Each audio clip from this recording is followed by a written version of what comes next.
हाय नमस्कार। मैं विनोद कुमार, लेखक, रिलेशनशिप कोच।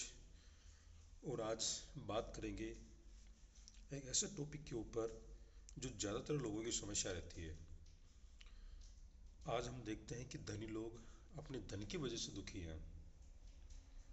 जिनके पास पैसा नहीं है वो पैसों के लिए दुखी हैं।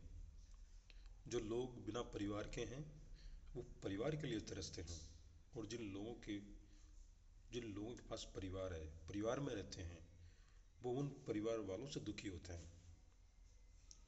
यानी कि ये कहा जाए, जिस आदमी को जो मिला है वो एक समय के बाद उसको कम या अच्छा नहीं लगता, ऐसी वाली स्थिति आ जाती है।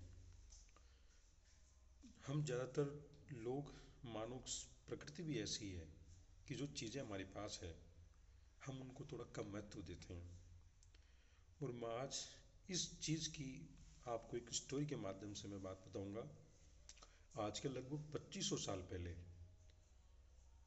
साल पहले हिमालय के जस्ट पास में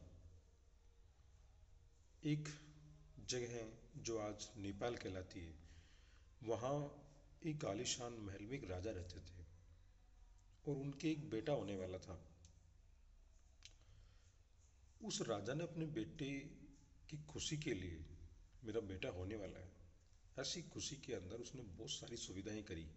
यानी कि उसको ये एहसास दिलाया अपने आप को कि मैं उस बेटे को सारी दुखों से, सारी तकलीफ़ों से दूर रखूँगा, अनजान रखूँगा। वो राजकुमार पैदा होता है और उस राजा ने वैसा ही किया जैसा उसने सोच रखा था। बहुत बड़ी बड़ी दीवारें बनवा दी और आसपास सेवकों की फौज खड़ी कर दी। उसका बचपन, जो बच्चा था, जो राजकुमार हुआ, उसका बचपन बड़ा ऐशो आराम के साथ गुजरा। और जैसे जैसे बड़ा होता गया तो उसको हर चीज़ उसको दे दी गई शुरुआत से ही। अब वो जैसे बचपन उसका बीता तो थोड़ा जवानी में प्रवेश किया तो उसको लगा कि मैं थोड़ा सा बाहर घूम के आता हूँ। तो उसने अपने सेवकों को कहा कि आप मुझे नगर में किसी गांव में ले चले आओ। तो वो एक दिन अपने सेवकों के साथ जैसे गांव से निकला तो ये देखता है कि एक वृद्ध आदमी को वो देखता है, दूसरा एक बेसहारा आदमी को देखता है, एक बीमार आदमी को देखता है। तो ये देखता है, वो उसका पहला दिन था जब वो मानव की दशा देखता है बाहर के लोगों की, जो उसके महल से काफ़ी विपरीत थी। वो मानवीय समस्याओं से, मानवीय तकलीफ़ों से बेखबर बड़ा हुआ, उसे कोई होश नहीं था। जब वो बड़ा हुआ, बाहर निकला, उसे पता चला कि ये क्या हुआ। उसको अपनी अस्तित्व पर शक होने लगा। वो सारा दिन घूम करके शाम को अपने घर आते हैं, यानी कि महल में आते हैं, तो उसको बड़ा बेचैनी हुआ।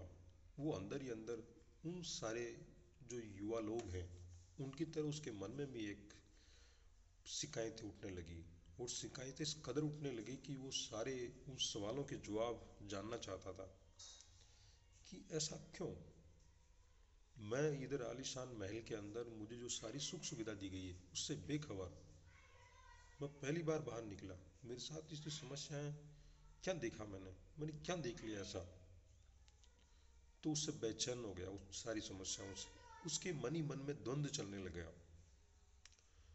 और उसने दूसरे दिन ये प्लान बनाया कि मैं वापस जाऊंगा और उन सारे सवालों के जवाब मैं खुद ढूंढ के लाऊंगा। और उसने बड़ी योजना बनाई और वो अपने महल से बिना किसी को बताए महल से बाहर निकल गया। वो महल से बाहर निकला और ये देखता है कि वो जैसे गरीब लोग होते हैं, बीमारी की में लोग मर रहे हैं, दुख तकलीफ़ों में हैं, परेशानियों में हैं, उनके साथ उसने वो ज़िंदगी जी। और वो बाहर रहा, भीख मांगा, जानवरों के साथ सोया, बड़ा दुख तकलीफ में रहा। उस आम आदमी की समस्याओं से वो कनेक्ट हो पाया और जब उसको पता चला कि मेरे पास सब कुछ होने के बावजूद भी अगर मुझे जीवन का मकसद मुझे नहीं मिला तो मेरा कोई मतलब नहीं है। मैं अपने पिता के महल में बड़ा आलीशान, बड़ा तरीके से रहता था, सब कुछ सुख सुविधाएं थी, पर जीवन का मुझे उद्देश्य नहीं पता चला।